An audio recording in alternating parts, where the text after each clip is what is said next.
Jaguar radio program continues. Oh, it does. It continues on. Get a hold of us online at jiggyjaguar.com. Coast to coast. And border to border on iHeartRadio. What was the deal with that? There was some weird, I don't know, some weird thing that happened there. So we are going to go to our first guest. I'm getting the headphones are attacking me. That's great. That's great. The headphones are attacking me.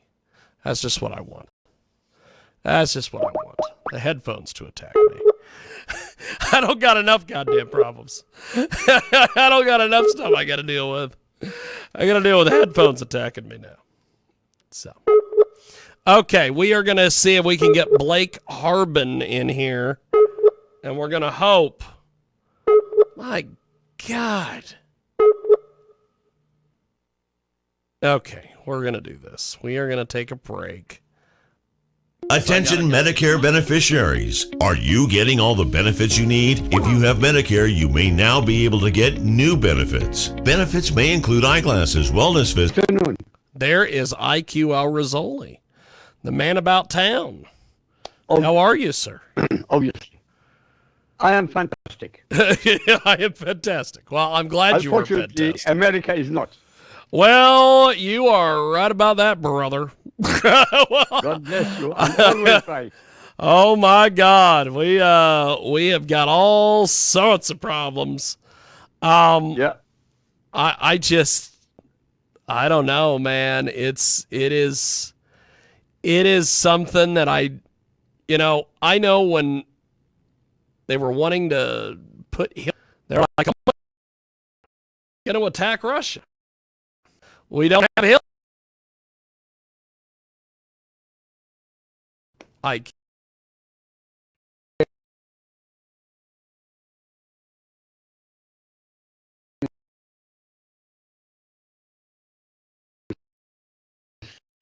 I'm listening and reading the articles of the Middle East. Every single media in the Middle East, except those who are allied to America, are jubilant that Russia is proving how clueless and spineless Biden's administration is. Each one of them is telling the truth. That Biden has literally lost the best, that Putin has found the best opportunity ever to fulfill part of his dream of Russian hegemon returning to Eastern Europe. There's an echo, I think, also. Yes, it's Skype. Ever since they upgraded Skype to make it look like Zoom, there's all sorts of echoes every once in a while and all sorts of things that happen on the various ends. But But so IQ. One of the things that I noticed about this whole thing with Russia is that they are all in on this thing. What do you think about this? Who is all in? Well, they are ready to go. They are going to anybody who was a Russian, they are going to reclaim them. And if you had anything to do with Russia, you're coming back in the group, baby. Right, James.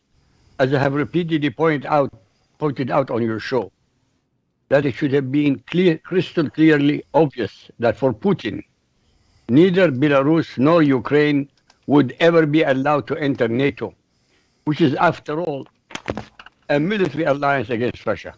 Yes. This is, well, I mean, it's plain as the sunshine midday in the Sahara Desert. Pretty much. Yes, ironically, in a meeting between Bill Clinton and Putin in the year 2000, Putin floated the idea of Russia joining NATO. Did you know that? No, I did not. Go and check it. It's true. It's absolutely, which proves, again, my assertions that Russia always looks west and never looking east. Wow. We should have brought Russia in at least 30 years ago. Yeah. Now they have to pay the price. He is not going to back down. He doesn't give a damn about any sanctions. By the way, he already moved troops into the eastern part of the Ukraine. Really? Yeah. That's it. Dan, what do you think? Well, I've been listening.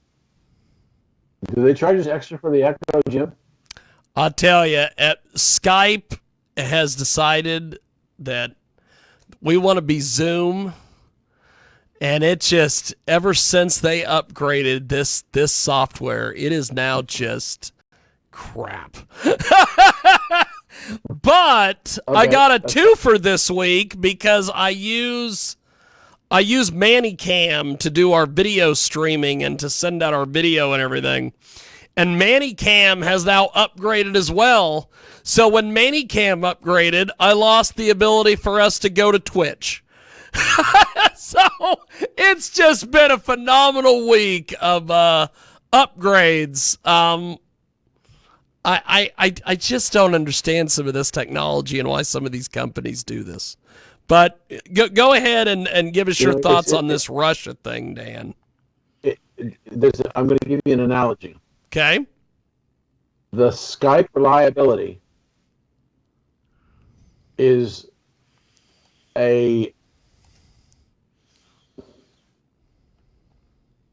what's the word I want? It is an analogy to how the Biden administration administers everything.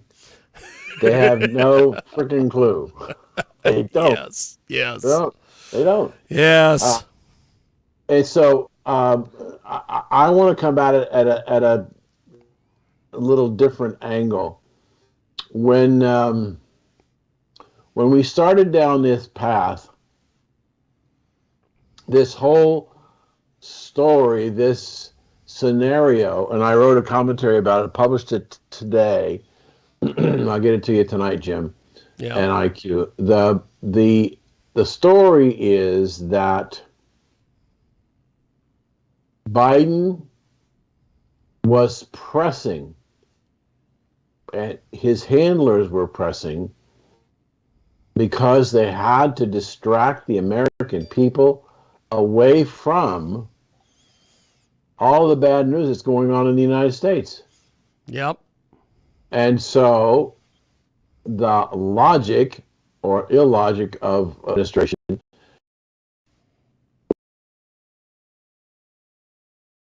get lots of Americans to focus on the war, and they would, $3.50 a gallon gasoline and $100 barrels of oil and yes. 7.5% inflation and the border crisis and everything else.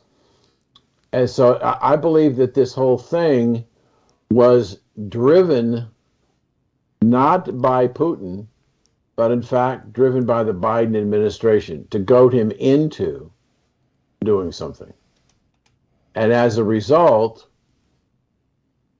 when he didn't go, well, the administration and all of its spokespeople say it could come any day. It could come in an instant. It could come tomorrow. It could come later today. And it didn't happen. It didn't happen. And so the markets, and this is the perspective, I watch in times of great fear. I watch the price of gold. I watch the price of oil. Yes. And I watch Bitcoins. Believe it or not, the price of crude oil today is less than what it was before he went in. Really? Yes, $91 a barrel. It hit a high today of $96 a barrel, but sold off big time. Same thing happened with Bitcoins, and same thing happened with gold. So the anticipation over the weekend, for example, the Dow Jones was off almost 600 points last night, even though the market was closed. We're trading internationally. And we opened down this morning about 350, and we closed around down 400. So we never got back to the almost 600 that was down yesterday. Interest rates across the board in terms of maturity from 90 days to 30 years went down. So, but they didn't go down much. So my point is that what the Biden administration was trying to do was to create a situation where they didn't want to do what I said about in this article. Now,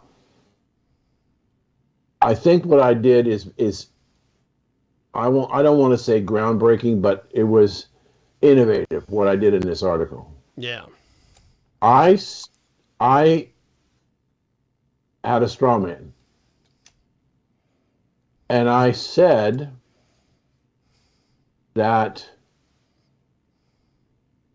we needed to look at the media and what was going on in the media. They were pushing really, really hard through this whole situation to get this to happen. And I looked at it and I said, no, wait a minute, there's something that's going on. Now, there's a reporter, the White House reporter for Fox News, Peter Ducey. And he's a young man. His father happens to be on the morning show. Yep. But he has already developed a reputation of the second coming of Sam Donaldson. Because he didn't really take any.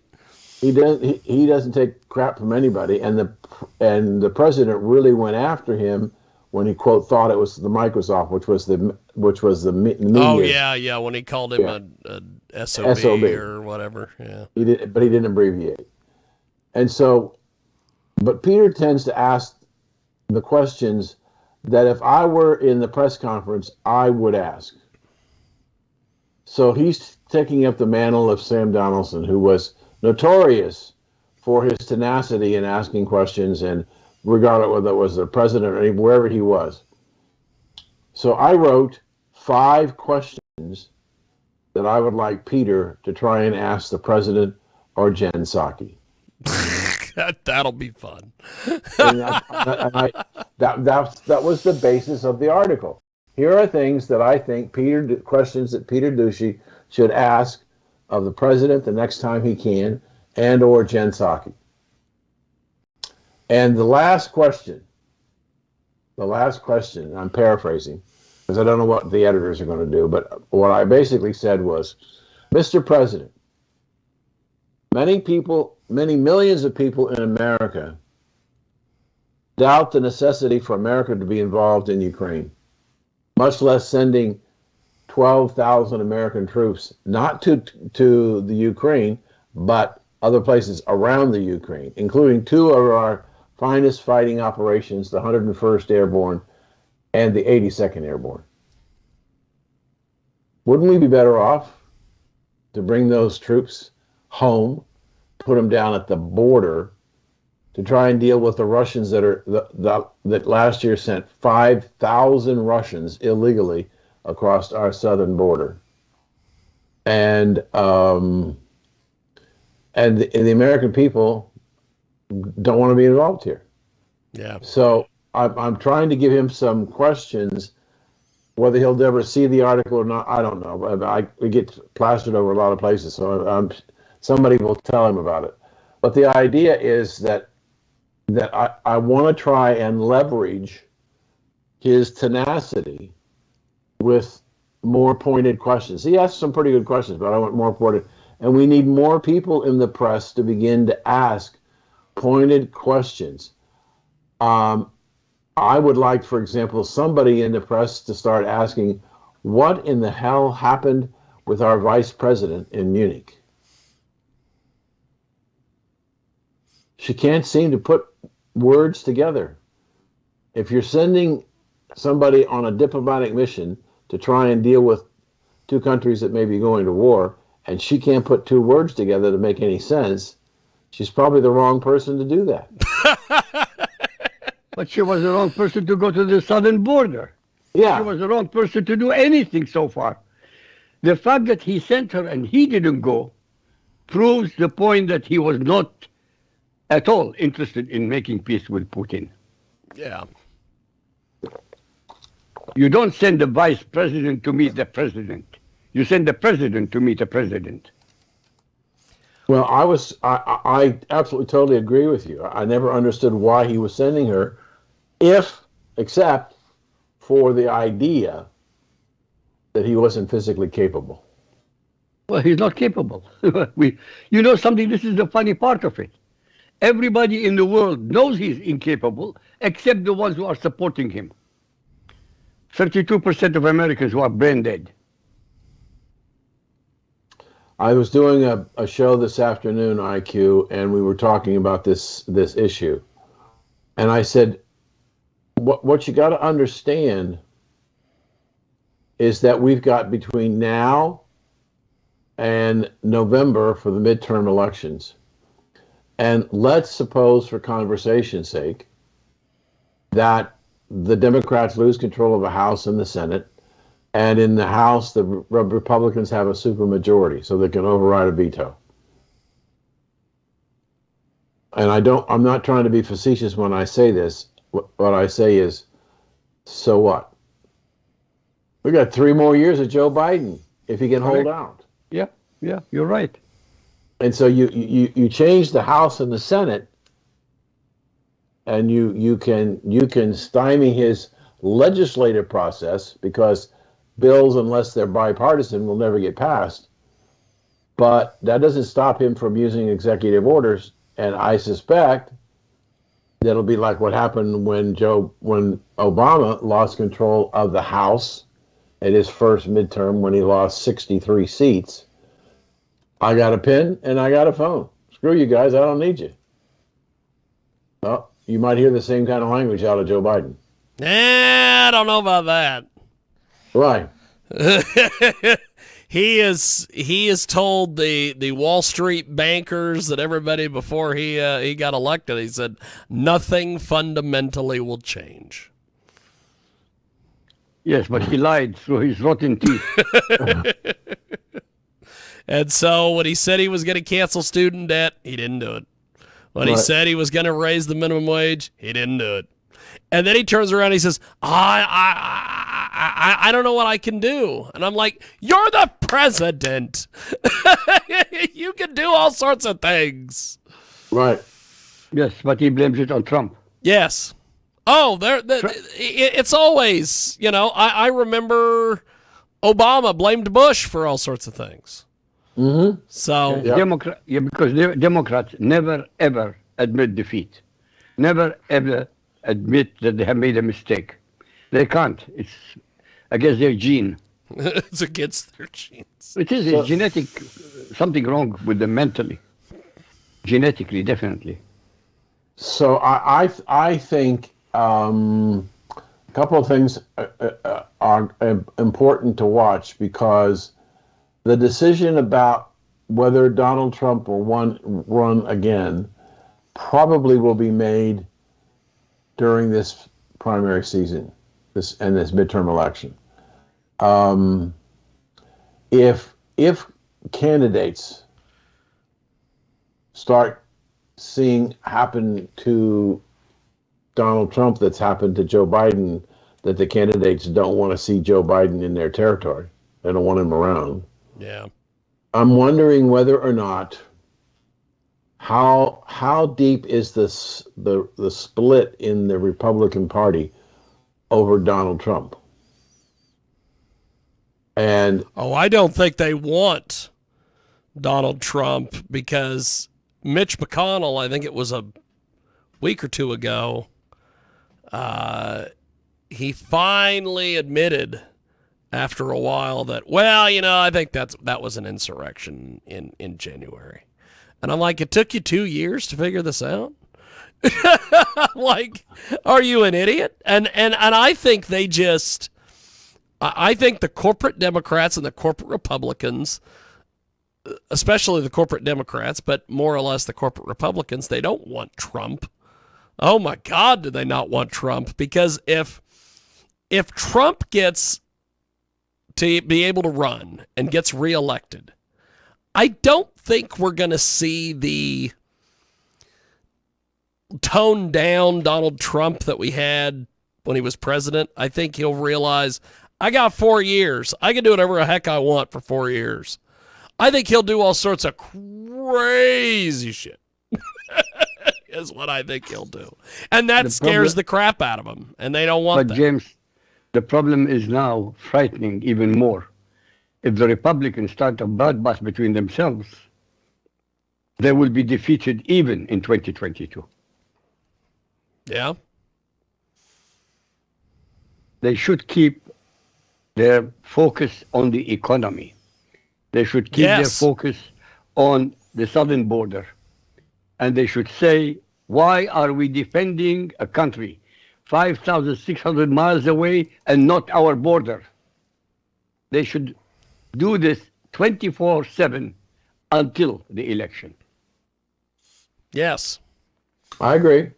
I absolutely, totally agree. Yeah, because I think what they will, because this is the one thing about the corporate Democrats and the corporate Republicans that I just, both of them, they get to that 20-yard line, and as my friend cousin Chris from KJAG TV used to say, they get to the 20-yard line and they throw the football backwards.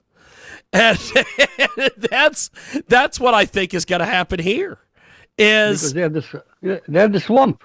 They are both in the swamp. Yeah, I think they're going to get so overconfident with the fact that they're like, oh, we're going to win this thing.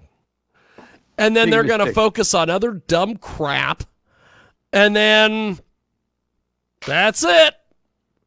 Honestly, it will be a huge mistake. To take something like this for granted is the worst mistake you can make. Yes. You should never take it for granted. Because the humans can change on a dime. Their mind can be changed on a dime. Yes. One single event can change it completely. No question, and I think that I agree with most of your analysis, IQ, but I think what's been happening is you have to put what I'm about to say very close to the top, and that is the revolution of moms and parents about what's going on in the school systems in the United States. Yeah. About time. I understand, but what I'm saying, it seems to continue to grow. I mean, what happened? Michael Bloomberg said to the Democratic Party yesterday, "You better pay real close attention to what happened in San Francisco when 3 liberal board members in one of the most liberal cities in the country got recalled at over 70% each." So that's a huge, huge shift that Democrats would recall almost half of a school board because of their policies, their woke policies, and what they were doing with children in the classroom. Part of that is also over this mask issue.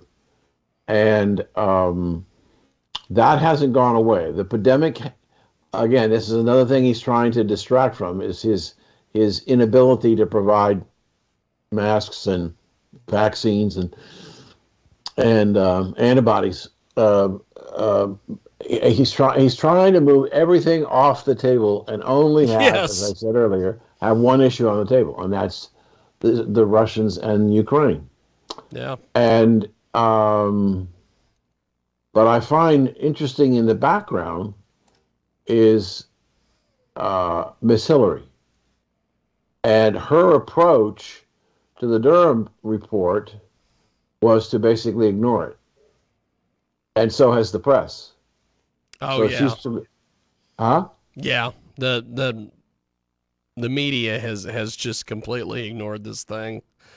And I mean everybody has ignored this thing. The only people that I can see that's actually doing anything are like Fox News and the OANs and Alex Jones and them, but everybody else has kind of just ignored it. But James, the fact that they are ignoring it proves it's correct. Well, yeah. No, literally, that's exactly what is happening. Otherwise, they wouldn't have ignored it. They would have said it's false, and they would have dumped tons of any garbage. By the way, Biden is also screwing up with Iran. According to the latest reports from Israel and the Middle East, he is willing to give the Iranians even more power than the 2015 one, which means there will be war in the Middle East. They want a war. There will be war. There's no question there will be a war. I honestly believe that the Biden administration believes that their poll numbers are down so low, the only thing that can try and get the people to unite behind the president is a war. Yes, but what kind of war? They don't care. And something else could happen, that they will not go behind the president. He's not defending America. He's defending somebody else's property, somebody else's border, 5,600 miles away. Why is he doing that while the border in America with 2+ million illegals with cartel and with terrorists coming in? By the way, fentanyl is causing more havoc in America today than of heroin. I'm sorry, say that again, please, IQ. The fentanyl, the substance, which is at least 100 times worse than heroin. You're talking about fentanyl? Yes. Fentanyl. Yeah. Okay, I wasn't sure. Yeah. Sorry, it's my English. Not a problem. I love IQ's English though. Speaking of IQ's English, we have our guest.